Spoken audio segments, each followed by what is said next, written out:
আমি এই টঙ্গীপাড়ায় এসেছি একজন ঐতিহাসিক মা এবং বাপের দুটি কথা শুনতে। তিনারা হচ্ছেন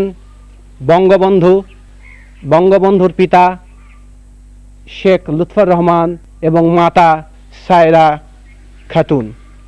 ওনাদের বয়স, শেখ লুৎফর রহমান সাহেবের বয়স হচ্ছে 90 এবং বঙ্গবন্ধুর মায়ের বয়স হচ্ছে 80। একটি ব্যক্তি, একটি দেশ এবং সমগ্র বিশ্ব মিলে একটি নামের সৃষ্টি হয়েছে, সে নাম হচ্ছে বঙ্গবন্ধু শেখ মুজিবুর রহমান। দর্শক, সবাই বলেছিল বঙ্গবন্ধু শেখ মুজিবুর রহমানের নাকি আসলে বাবা একজন হিন্দু ছিলেন, অথচ এই মিডিয়ারা তার কিন্তু অলরেডি, আমি অনেক খুঁজি করার পরে এই ভিডিওটা আমি বের করলাম, যে ভিডিওতে দেখা যায় তার বাবা একজন হুজুর মানুষ ছিলেন এবং মোটামুটি ইসলাম যে ধর্ম তিনি পালন করেন সেটা দেখা গিয়েছে। তবে এ ব্যাপার নিয়ে ব্যাপক একটি বিতর্কিত সৃষ্টি করেন যে আসলে বঙ্গবন্ধু শেখ মুজিবুর রহমানের তিনি হচ্ছে গৌরীবালা কে, তার হচ্ছে পুত্র, এবং এটা নিয়ে ব্যাপক দেবেন্দ্রনাথের পুত্র, তার নাম দেবেন্দ্রনাথ ছিল। দর্শক, এই যে ঘটনাটা সরাসরি আজকে আমরা শুনবো এবং তার বাবার অলরেডি একটা ইন্টারভিউ নিয়েছে। তবে আপনার কি আসলে মনে হয় শেখ মুজিবুর রহমান আসলে তিনি বাবার জন্মদাতা বাবা ছিলেন, নাকি তার আসলে নানা এই লোকটিকে ধরে বাঁধতে দিয়ে দিয়েছিল? আসলে আপনারা দেখলেই বুঝতে পারবেন, তাই না টেনে সম্পূর্ণ ভিডিও আপনাকে দেখতে হবে, তাহলে বুঝতে পারবেন। চলুন আমরা সরাসরি দেখে নিই। তবে সংসদের ওই কথাটা ভুলবেন না যেখানে বলেছিল এই শেখ মুজিবুর রহমান আসলে তিনি একজন হিন্দু পরিবারে জন্মগ্রহণ করেছিলেন, যেটা আসলে তার পিতৃ পরিচয় এখানে এরকম ছিল। চলুন আমরা একটু শুনে আসি, অনেক টুইস্ট আছে, না টেনে সম্পূর্ণ ভিডিওটি দেখতে থাকুন। আপনি বঙ্গবন্ধু শেখ মুজিবুর রহমানের পিতা। আজকে আপনার কাছে আমরা এসেছি ওনার ব্যক্তিগত বাল্য জীবন সম্পর্কে কিছু জানতে। আচ্ছা, উনি কবে জন্মগ্রহণ করেছিলেন এবং কটার সময়, এই সময়টা আপনি আমাদের একটু বলেন না। 1920 7ই মার্চ। রাত কয়টা? রাত 8টায়। কি বার ছিল ওটা? মঙ্গলবার রাত্রে। বঙ্গবন্ধুর মাতা উনি বললেন তিনি রাত্রি 8টায় মঙ্গলবারে এই গোপালগঞ্জ মহকুমার এই টঙ্গীপাড়ার এই বসত বাড়িতে জন্মগ্রহণ করেছিলেন। আচ্ছা, আপনার তো মনে আছে যে বঙ্গবন্ধু যখন খুব ছোট শিশু অবস্থায়, তখন তিনি কেমন করতেন বা চঞ্চল প্রকৃতির ছিলেন কিনা? আমি বলি সৎ সাহসী ছিলেন। উদ্দেশ্য তার সব সময় এক উদ্দেশ্য, সে ই করত, তার যা উদ্দেশ্য সেই সফল করত, এবং সৎ সাহসী, সৎ চরিত্র এবং দয়াবান। সৎ সাহসী, সৎ চরিত্র এবং দয়ালু ছিলেন। গরিবের প্রতি তার খুব ছোটকালের থেকেই দয়া এবং একটা নীতি সে নিয়ে চলবে, এই তার ছিল। সেই নীতি নিয়েই সে বরাবর চলছে এবং সেই নীতিতেই আল্লাহ তাআলা তাকে সফল করছে।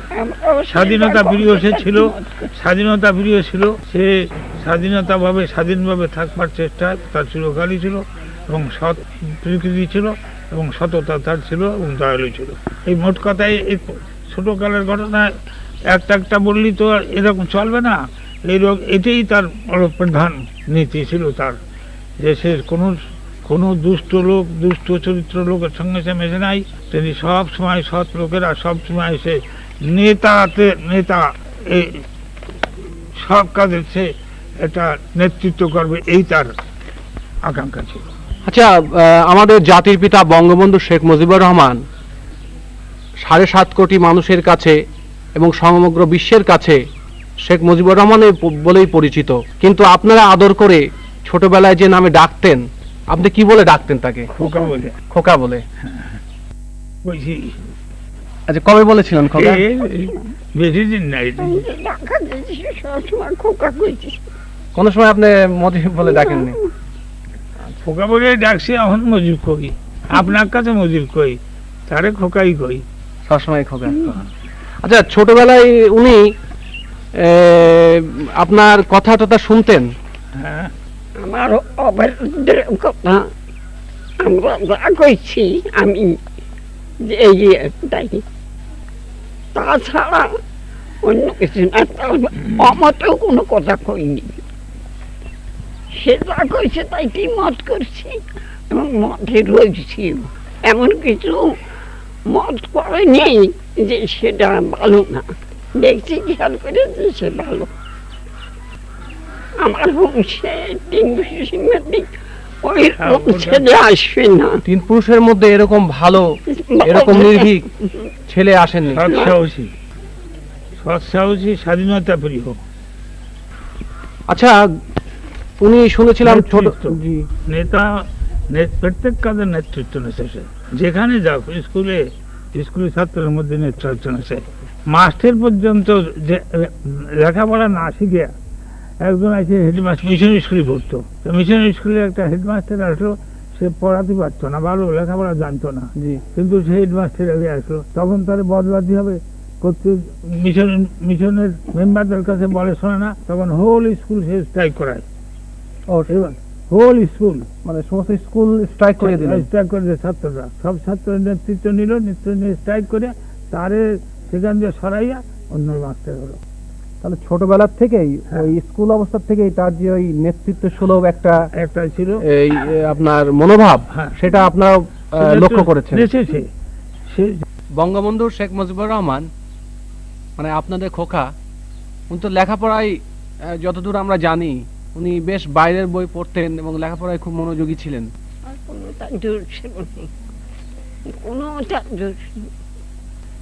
মনোযোগী ছিলেন। এবার ওরকম ছেলে হয় না, আল্লাহ দিয়েছে পাইছি, তার শান সে দিয়েছে পাইছি। আচ্ছা, উনি তারপরে এখানকার লেখাপড়া জীবন শেষ করে তারপরে উনি তো কলকাতা ইসলামিয়া কলেজে গেলেন পড়তে। এবার আমরা আপনার কাছে কিছু জানতে চাবো, খেলাধুলার প্রতি তার কেমন একটা ঝোঁক ছিল?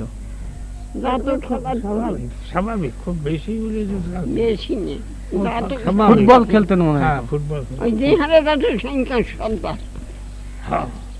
যে জায়গাটা তো সেই সৃষ্ট, যেখানে যাবে সেখানকারই নেতা। তিনি ছোটবেলাও নেতা ছিলেন, তিনি মাঝেও নেতা ছিলেন, এখনো তিনি নেতা, তবে এখন তিনি জাতির পিতা। আর ভাই বোন নেতা কি ভাই বোন যখন পাকিস্তান হলো, তখন তো আসলো ঢাকায়। জি, তখন ওখান দিয়ে বিএ পাস করে আসলো। জি, এখানে এসে অ্যাডমিশন দিল।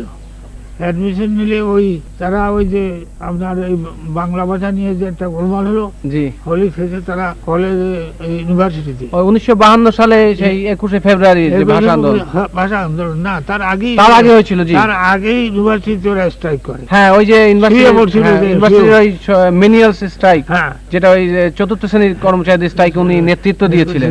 হ্যাঁ, সেই জন্য তো শুয়ে পড়ে হয়ে গেল। তখন ওরে করলো, আপনার এক্সপেল করলো কলেজে, বিশ্ববিদ্যালয় থেকে এক্সপেল করলো। ওসমান গনি না? জি, না, তখন ভাইস চ্যান্সেলর ওসমান গনি ছিলেন না। তখন তিনি তাকে ওই যে আপনার মনে আছে নিশ্চয়ই, ওনাকে বলেছিলেন যে তুমি মুচলেখা দাও, তো তিনি বলেছিলেন যে মুচলেখা আমি দেব না, তখন তাকে বহিষ্কার করা হয়, এক্সপেল করার তো রাজনীতি একেবারে। আপনার নিশ্চয়ই মনে আছে ওই কথা বলেছিলেন উনি, যে আমি বিশ্ববিদ্যালয় থেকে ঠিকই চলে যাচ্ছি, কিন্তু এই বিশ্ববিদ্যালয়ে আমি আবার ফিরে আসবো, তবে ছাত্র হিসাবে নয়, এই কথাটা উনি বলেছিলেন।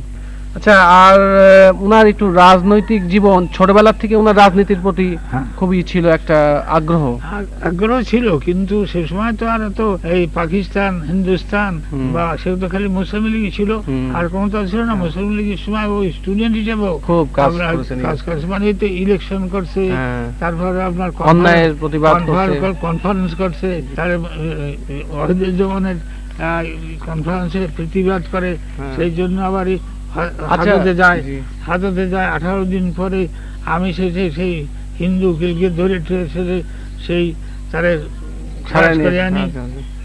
আচ্ছা, আর একটা কথা আমরা অনেক ওনার জীবনীতে পড়েছি, উনি ছোটবেলা থেকে ভীষণ দয়ালু ছিলেন। একবার ওই সেই আপনার গোলার থেকে ধান দিয়ে দিছিলেন, তারপরে ওই শাড়ি, ওই লুঙ্গি দিয়ে দিছিলেন। এটা তো আপনি দু একটা ঘটনা আমাদের বলেন না। ওই তো ওর ন্যাংটা হয়েছিল, তার কাপড় দিয়ে চলে আসলো বাড়ি। এটা কিভাবে হয়েছিল? এটা হয়েছিল সেই যে সেই ছেলেটা আপনার আইএ পাস করছে, জি একজন জজ সাহেবের ছেলে, জি মাদারীপুর বাড়ি। জি তো ওর সঙ্গে তার জানাশোনা ছিল। তো ওর মাথা খারাপ হয়ে যায়, মাথা ওখানে গোপালগঞ্জে আসে। গোপালগঞ্জে আসে, রাস্তা দিয়ে ও ন্যাংটা হয়ে থাকে ওই ওই ওই যে জানাশোনা সেই ছেলেটা জি আইএ পাস করে। তারপরে ওর সাথে দেখা, ও রসরঞ্জন বাবু হেডমাস্টার মাস্টারের কাছে পড়তো, সেদিন যে পড়িয়ে আবার আসতেছে, ওর সঙ্গে পথে দেখা। ও করেছে, ভাই তোর কাবুরান আমার দে, আমার কান কাপড় দে। তখন ও কি করবে, তখন ও নিজের কাপড় খান খুলে তারে দিয়া, গায়ে চাদর ছিল, তাই যে নিজে বাসায় আসলো ফরিয়া। আমি বললাম, বলে তোর কাপড় কই? বলে তা একদম দিয়েছি। কারে দিয়েছি? বলে পাগলা বাটারে। বয়স করছি, যা। এই হলো তার। আর আপনার ওই গোলাপ থেকে একবার ওই দুর্ভিক্ষ হয়েছিল, তারা দান পান সেই উনি লোকের সেই দুঃখ কষ্ট দিয়ে মনের মধ্যে উনি আর খুব কষ্ট হয়েছিল, এবং তখন ওই গোলাপ থেকে ধান দিয়ে দিয়েছিল। মোট কথা তো হয়েছে, তখন আপনারা কিছু শোনেন, বলেননি? এটা তিনটে কথা। জি, সৎ সাহস ছিল, সততা ছিল, দয়ালু ছিল, নির্ভীক ছিল। নির্ভীক ছিল। আচ্ছা, সে সৎ কতই সাহস।